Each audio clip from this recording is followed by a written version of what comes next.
Bonjour, merci d'être avec nous dans cette autre édition de 7 minutes pour convaincre sur Afrique Informe avec une interrogation majeure.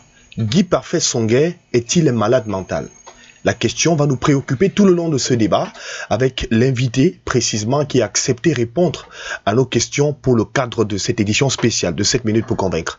Guy Parfait Songhai, bonjour. Bonjour Romaric, bonjour à tous les téléspectateurs d'Afrique Informe. Il m'agrée d'être là. Merci infiniment d'être venu. Alors, la question phare et fondamentale, Guy Parfait Songhai, êtes-vous un malade mental? Je vais répondre par oui et non. Est-ce que vous êtes déséquilibré psychologiquement? Je vais répondre par oui et par non.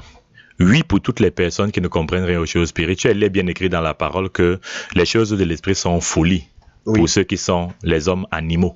L'homme animal ne comprend pas les choses spirituelles. Donc à partir de là, il est confortable pour moi de comprendre et de constater qu'il y en a qui estiment qu'un homme spirituel est un malade mental. Je peux les comprendre, mais bibliquement, déjà, on comprend leur situation. Maintenant, pour ceux qui comprennent les choses spirituelles et qui ont suffisamment de recul, et même quand ils ne cernent pas les choses spirituelles, mais ils ont du recul, ils savent que je suis en très bonne santé. Et d'ailleurs, je suis en si bonne santé que je peux sans aucun doute me revendiquer être un instrument de guerre, un instrument de justice, un instrument de guérison, un instrument de délivrance, un instrument d'enseignement, un instrument de miracle pour le Seigneur Jésus-Christ à travers toute une planète. Alors, notre entretien sera axé sur deux volets essentiels. Premièrement, le volet chrétien qui vous caractérise aujourd'hui, et le second volet sera consacré à une interrogation majeure. Quelle est la prophétie biblique sur l'Afrique? On en parlera dans quelques instants, mais d'abord, entrons dans le vif du sujet. Alors, vous avez donné, Guy Parfait Songhai, il y a quelques mois, 3 jours exactement, au président de la République de vous contacter en donnant des indications précises de là où il était, ainsi que les personnes qui étaient autour de lui. Alors, au jour d'aujourd'hui, est-ce que le président Biya vous a appelé? Ça dépend de quel univers on regarde. Si le plan matériel, il m'a jamais contacté. Si le plan, dans d'autres univers, il a fait des efforts qui ne me semblent pas satisfaisants parce qu'il a fait des promesses. L'être humain est dans un environnement que Dieu a créé. Le Dieu créateur est le créateur de l'univers visible et invisible. Et ce code est même bien caché aussi dans Matthieu 22, 21. Donnez à César ce qui est à César et à Dieu ce qui est à Dieu. Et tous ceux qui connaissent le pouvoir, qui possèdent le pouvoir, qui utilisent le pouvoir, savent que le pouvoir est d'abord spirituel. Il n'a pas fait ce que je lui ai demandé de faire et ce que j'ai déclaré va lui arriver. C'est-à-dire, s'il ne fait pas ce que je dis, nous allons le lâcher. Et il va finir de la plus mauvaise façon. Alors, quand vous dites « nous allons le lâcher », vous parlez de qui précisément? Mon Père Jésus-Christ, tout l'armement que nous avons mis autour de lui pour le garder vivant en attendant qu'il parte. Et moi, qui suis un instrument de guerre, qui ai connaissance des véritables ennemis qui sont les siens. C'est pas qu'il soit un saint, mais on a un problème actuellement qui est un problème purement technique. Ceux qui veulent le remplacer de la façon la plus cruelle qui soit. C'est tuer le maximum de Camerounais, augmenter ainsi leur puissance à travers les sacrifices de sang et ainsi prendre la relève. On ne va pas les laisser faire ça. Alors, vous avez dit dans cette vidéo que vous avez réalisée qui circule sur la toile, que vous lui donnez 3 jours pour vous contacter et que on était en train de préparer son entourage, vous l'avez dit, était en train de préparer un coup spécial contre lui. Au jour d'aujourd'hui, il est toujours au pouvoir. Que dites-vous de cela? Il est toujours au pouvoir, mais déjà au niveau de la base, de tout ce qui constitue son pouvoir, il est anéanti. Je peux le prouver, mais ce n'est pas le plus important. Il est anéanti et les personnes qui veulent le tuer sont toujours très bien positionnées autour de lui. Même il n'y a pas d'endroit où ses ennemis ne soient pas avec lui. Parce qu'il a fait la têtutesse, il va subir l'autorité de Dieu. Alors, tout à l'heure, vous avez dit qu'il n'a pas respecté sur le plan matériel ce que vous avez dit, et que sur un autre plan, il se serait manifesté. Il s'agit de quel plan concrètement? Le plan spirituel. Oui. Et ça ne change rien puisque moi je l'attends. Sur le plan spirituel. Il a fait des promesses. Ces promesses, ça ne me suffit pas. Je l'attends sur des faits et sur des actes. Lui et moi, on sait les dossiers dont on parle. Il sait comment son régime s'est endetté vis-à-vis de moi à travers les injustices. Il sait comment ses patrons de services de renseignement se sont endettés vis-à-vis de moi. Il sait quelles sont les injustices qu'ils ont eu à commettre contre moi. Et ils savent toutes les choses qu'il leur faut réparer. Ça, c'est d'un de deux. parce qu'il s'est amusé à faire la tête-vitesse. Je suis la seule personne sur cette planète qui sait quels sont les gens qui veulent le tuer, quels sont les gens qui financent Boko Haram au Cameroun, quels sont les gens qui ont brûlé l'Assemblée nationale, quels sont les gens qui financent le désordre dans le sud-ouest et nord-ouest, et quels sont ceux qui ont préparé les attentats contre le peuple. Racontez-nous ça, Guy Parfait-Songué. Il se trouve que qui sont-ils, ce sont les monstres que ce régime a fabriqués, qui maintenant sont devenus les plus dangereuses personnes que le Cameroun puisse connaître.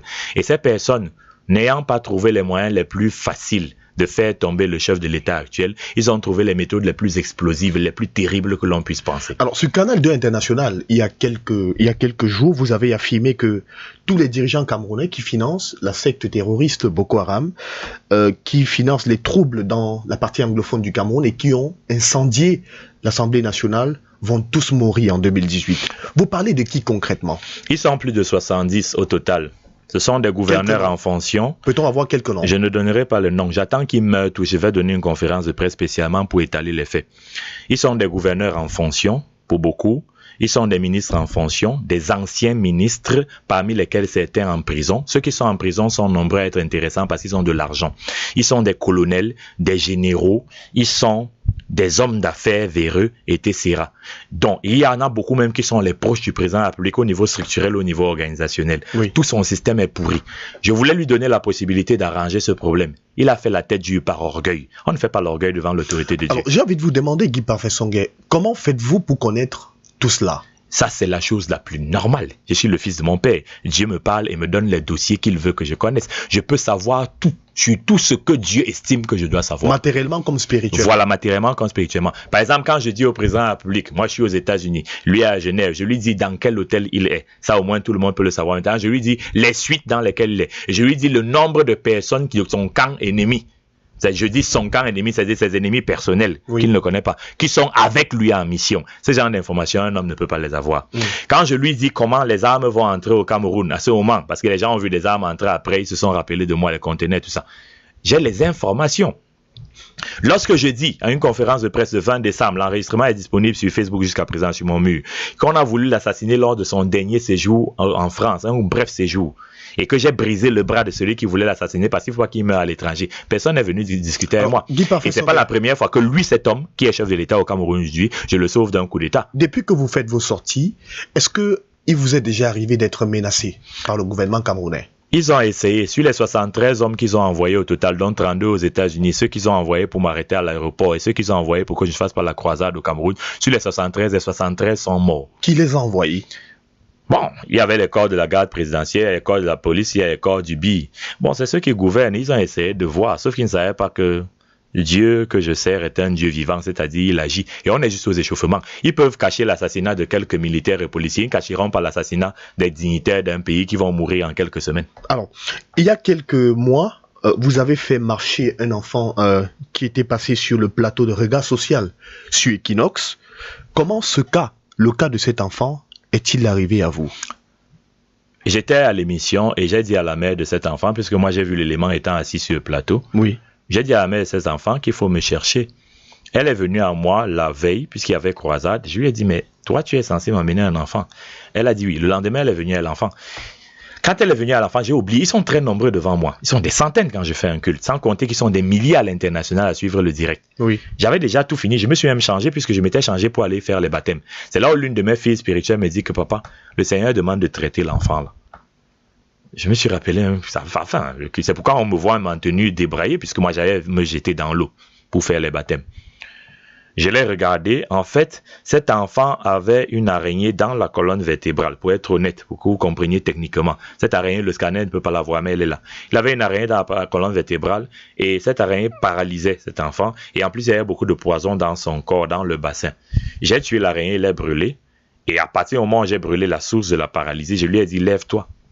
Et il a marché. Et il s'est mis à marcher. Je n'ai pas fait de prière. Alors, question Guy Parfait-Songué, pourquoi ne vous rapprochez-vous pas, par exemple, des centres des handicapés, afin de faire marcher les personnes de manière physique à ce qu'on voit en Mondovision? Le premier principe est purement spirituel. Qu'il vous soit fait selon votre foi. Partout où Jésus-Christ a opéré les miracles, il les opérait par rapport à la foi. Soit des personnes malades, affligées, soit par rapport à ceux qui les accompagnent. Ça peut être la famille ou l'environnement, ou la foi de ceux qui, n'est-ce pas, utilisent l'onction, le don. Ça, c'est le premier principe.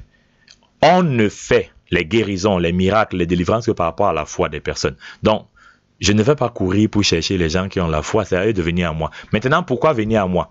En attendant que les uns et les autres comprennent le sens ou l'essence, voire la essence de ce que je dis.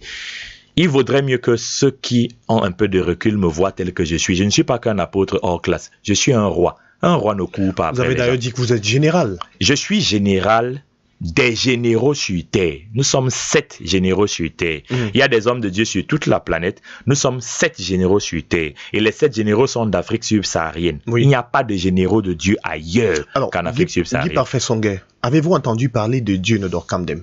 Oui, j'ai entendu parler de lui. Il n'est pas parmi les généraux que je connais sur Terre. Ah bon? Je suis formel dessus. Il se proclame général. Ce n'est pas mon problème. J'ai dit qu'il y en a un seul par pays, il y en a 7 sur cette planète. Et au Cameroun, vous êtes le seul. Je suis le seul parce qu'il y en a un seul par pays, c'est comme ça. Que pensez-vous de Dieu Nodor Kamdem sur le plan religieux? Je n'ai pas de jugement à opérer sur lui. J'ai observé qu'il y a quelques problèmes qu'il a. Il est dans un pays étranger. J'espère qu'il va résoudre ses problèmes à la justice et qu'il va aussi résoudre les problèmes à Dieu. Ce qu'il fait, est-ce la véritable croyance ou alors il vend autre chose? Ce que je vais vous dire, il existe 5 catégories d'hommes de Dieu dans les églises dites éveillées, de réveil, ou encore églises nouvelles, pour un point de vue chronologique. Vous avez les hommes de Dieu qui sont des prestigitateurs. Eux, ils n'ont pas signé de pacte, mais ils sont dangereux parce qu'ils vendent des illusions. Vous avez ceux qui ont signé des alliances avec des démons, des sectaires, des sorciers, tout ça, qui obtiennent ça au Nigeria, au Bénin, au Ghana, ou je ne sais pas encore où. Oui. Eux, ils sont très dangereux parce qu'ils sont capables de faire des manifestations de puissance. Mais en fait, c'est des démons qui sont derrière. Vous avez maintenant les vrais hommes de Dieu qui ont viré. Soit la quête de pouvoir, la quête de puissance, la quête de gloire, ou les femmes. Ces choses-là font virer les gens. Vous avez l'autre catégorie, des vrais hommes de Dieu qui ont viré à cause du vol. Comme ils ont les yeux spirituels ouverts, au lieu de passer les examens normalement chez Dieu, ils sont des gens qui regardent les étoiles des autres, les grâces, etc. et ils les volent. Récupèrent. Et la 5e catégorie à laquelle j'appartiens, mais qui est malheureusement rare pour l'instant, c'est les vrais hommes de Dieu qui restent intègres de bout en bout et qui sont des adorateurs. Nous ne sommes pas juste des croyants, nous sommes des adorateurs. Que chacun se reconnaisse dans sa catégorie. Alors, je n'ai pas encore la possibilité de juger, je suis là pour régler les comptes. Alors, vous qui avez le don à la fois de guérison et même de prophétie, alors dites-nous Guy Parfait Songhai, qui sera président au Cameroun en 2020? Pour l'instant, mon père ne m'a pas dit qui est président, le futur président. Il faut d'abord qu'on dégage tous les méchants qui sont là. Le président Paul Biya peut-il être encore président en 2020? Il n'a absolument aucune chance d'arriver vivant à l'élection présidentielle. Vous estimez qu'il va mourir? Oui. Le président Biya va mourir? Je suis radical dessus. Je parle depuis ma position d'autorité et de puissance. Je ne demande pas à un être humain, je ne suis pas là pour faire plaisir. Cet homme va mourir en 2018, ainsi que tout son régime, ils vont partir. Et si votre prophétie n'est pas exact? Attendons voir. N'est-ce pas que c'est ma crédibilité que j'ai mis en jeu? Voyons si je suis crédible. D'accord, Guy Parfait Songhai. Alors, pour que l'homme ait le salut, il doit suivre Dieu, le Père, il doit suivre également Jésus-Christ, et peut-être le Saint-Esprit, si on veut bien suivre votre raisonnement. Le plus important est d'avoir une relation personnelle avec Jésus-Christ. Oui. Parce que Jésus-Christ est le chemin, il est la vérité, il est la vie, il est le seul interlocuteur entre Dieu et les hommes, il est la lumière du monde. Alors qu'en est-il donc, Guy Parfait Songhai, des musulmans, des bouddhistes et des non-croyants? Dieu n'accepte pas la logique suivant laquelle il faille l'échanger ou bien le comparer. Jésus-Christ est le nom que Dieu lui-même s'est donné pour racheter l'humanité. Maintenant, il faut que la parole soit propagée à travers toute la planète. Quand cette parole sera propagée à travers toute la planète, alors viendra la fin. Tous ces gens doivent recevoir la bonne parole. D'accord. Je propose qu'on marque une pause, Guy Parfait Songhai. Le temps pour nous de prendre cette page publicitaire. On revient pour la deuxième partie de cette émission consacrée sur la prophétie biblique sur l'Afrique. À tout de suite.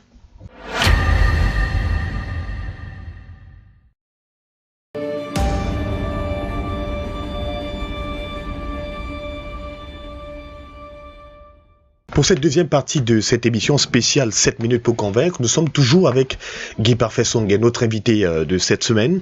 Alors, Guy Parfait Songhai, quelle est la prophétie biblique sur l'Afrique? Oui, je voulais déjà dire rapidement que l'Afrique a dirigé cette planète pendant longtemps et de la bonne manière. Pendant des millénaires, des dizaines de milliers d'années, l'Afrique a dirigé la planète sans jamais penser que diriger, c'est écraser les autres. Jusqu'à ce que, après les 7 colonies d'Égypte et tout ce qui a suivi après, les centaines d'années qui ont suivi après, que l'Afrique perde le pouvoir totalement et que l'Europe vienne maintenant commencer à piller le continent. Or, le continent mère, c'est l'Afrique. de l'Afrique partent tout le monde, parce que les premiers Européens sont des Noirs, les premiers Indiens sont des Noirs, les premiers Juifs sont des Noirs, les premiers Hébreux sont des Noirs, les premiers Asiatiques sont des Noirs, les premiers Américains sont des Noirs. Jésus-Christ lui-même était un Noir, Adam et Ève étaient un Noir. Alors justement, parlant de Jésus-Christ qui était noir, vous l'affirmez avec beaucoup d'autorité. Comment introduire cela dans la tête des personnes? Parce que il faut déconstruire le mensonge, pour tout le monde, on estime que Jésus-Christ a une autre couleur. Non, il faut déconstruire. Commençons même par la Genèse. Adam et Ève ont eu 2 garçons, d'abord. En fait, 3. Mais 2 garçons d'abord. Oui. Le premier s'appelait Caïn, le deuxième Abel. Lorsque Caïn tue Abel, le 3e fils qui naît après le décès d'Abel s'appelle Seth. Oui. Seth, c'est un nom d'Africain. Les gens n'arrivent même pas encore à regarder les choses de façon simple. Seth, c'est un nom d'Africain. Si le fils d'Adam et Ève était un noir génétiquement, il est prouvé, il est donc évident qu'Adam et Ève étaient des noirs. Et quand on regarde la descendance d'Adam et Ève, on se retrouve sur plus loin. Noé, on connaît les enfants de Noé et les 3 enfants de Noé, c'est de là qu'on a Canaan. Canaan qui est l'un des enfants de Cham, n'est-ce pas? Parce que quand on a Cham qui a Canaan, il y a Misraïm, il y a Pout, il y a Couche. Oui. Tout ça. Misraïm, c'est l'Égypte. Pout, c'est l'Arabie nègre. Couche, c'est l'Éthiopie. Canaan, c'est le Moyen-Orient. Tous ce sont les Africains. Donc, quand on descend, toute cette descendance-là, Marie, la mère de Jésus, était une Cananéenne. On ne peut pas dire que son ancêtre était noir, elle-même, elle était blanche. On a sorti comment? Alors, concernant justement cette prophétie biblique sur l'Afrique, Guy Parfait Songhai, qu'est-ce que celle-ci dit, cette prophétie, sur le fait, par exemple, que l'Afrique doit reprendre la place numéro 1 du développement mondial? Cette prophétie va d'abord avec le fait que les premiers seront les derniers. Ce sont des passages qu'on peut retrouver. Les premiers seront les derniers. Il y a toute une vague de punitions que Dieu promet par rapport aux méchants qu'il y a sur la planète. Mais je veux contextualiser pour que les uns et les autres soient à l'aise.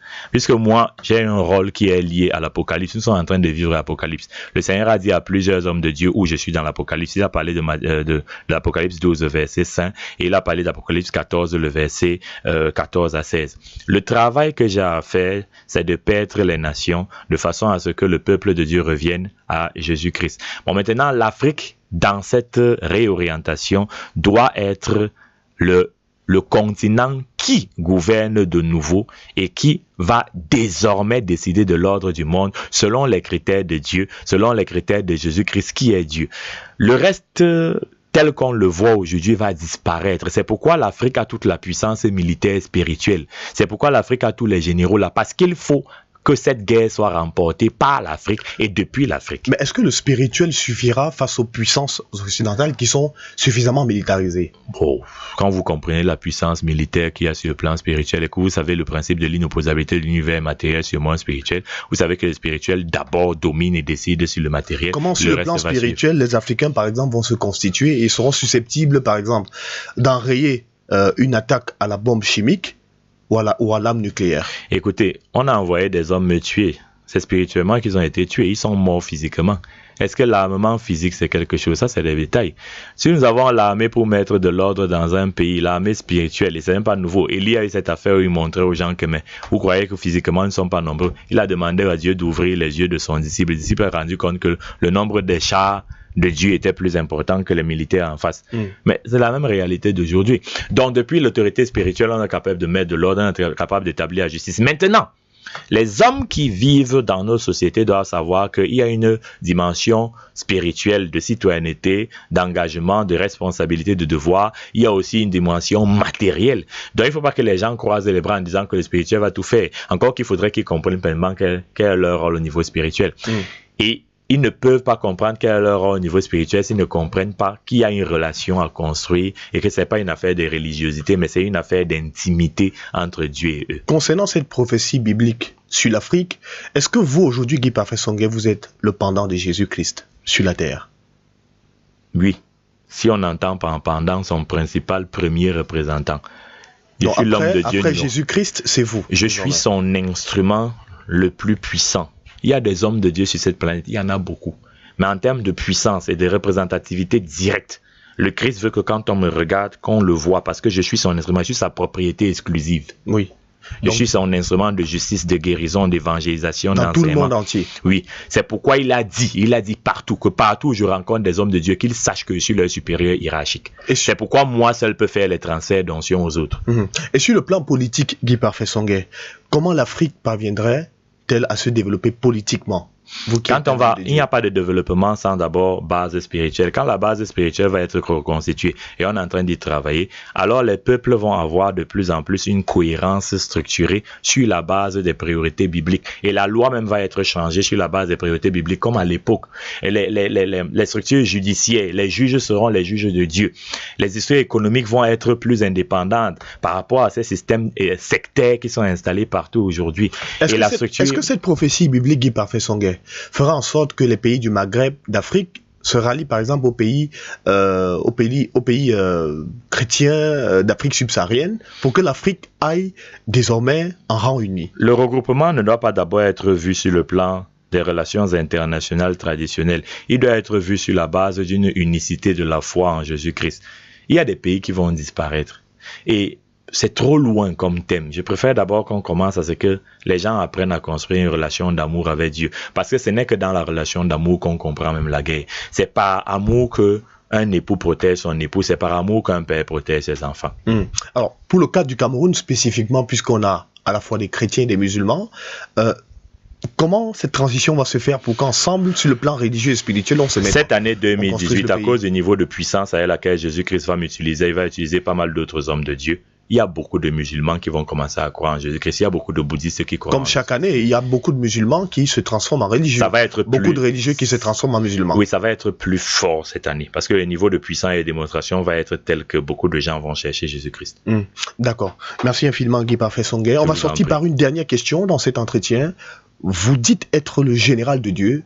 Contre qui faites-vous la guerre? Je fais la guerre contre les esprits de mort, esprits de nains, anges et ténèbres, sorciers, sectes, vampires, démons, esprits des eaux, génies de forêt, génies des airs, esprits aquatiques, esprits des astres, esprits de savane, esprits de la terre, des airs et du feu. Ils sont au moins de 16 catégories. Le diable n'est même pas le plus dangereux dans cette affaire. La terre est régulièrement attaquée par d'autres entités que beaucoup de gens ignorent. Lesquelles? C'est appelé les extraterrestres, mais ils sont réels. Et je suis toujours amusé que les scientifiques se permettent de croire que quand un lieu n'est pas habité physiquement, ils pensent qu'il n'est pas habité. Toutes les planètes autour du système solaire sont habitées dans le système solaire. Toutes. Par qui? Par des anges déchus, les mêmes qui se sont spécialisés. Je vais donner 16 spécialisés. Ce sont des anges déchus qui se sont spécialisés. Les esprits des eaux sont des anges déchus. Les anges des ténèbres sont des anges déchus. Les sectaires, c'est vrai, c'est des hommes qui ont viré, comme certains sorciers, etc. Donc, la terre est un terrain de chasse. La chasse est ouverte et le gibier, c'est les hommes. Et on a affaire à des ennemis qui sont toujours fidèles à leurs principes. Jean 10:10. Voler ou dérober, détruire, égorger. Tant que les hommes ne sont pas apprêtés à ce combat, ils se font anéantir ou ils sont de simples jouets. Il faut que les hommes connaissent Dieu parce que quand ils connaissent Dieu, ils ont une meilleure relation au réel et ils comprennent mieux la vraie guerre. On va se résumer, Guy Parfait Songué, pour 2018, quels sont les chevaux sur lesquels vous allez mener vos combats? Prioritairement l'anéantissement des méchants qui ont trop terrorisé pendant plus de 50 ans. Deuxième chose, l'évangélisation pour que le peuple reçoive la lumière. Tu connaîtras la vérité t'affranchira. Merci infiniment Guy Parfait Songué pour cet entretien. Je vous remercie. Merci aussi à vous de nous avoir suivis durant cette émission spéciale de 7 minutes pour convaincre avec Guy Parfait Songué. Suivez l'actualité sur le www.afrique-6inform.com, également sur notre page Facebook, mais aussi sur notre page Twitter.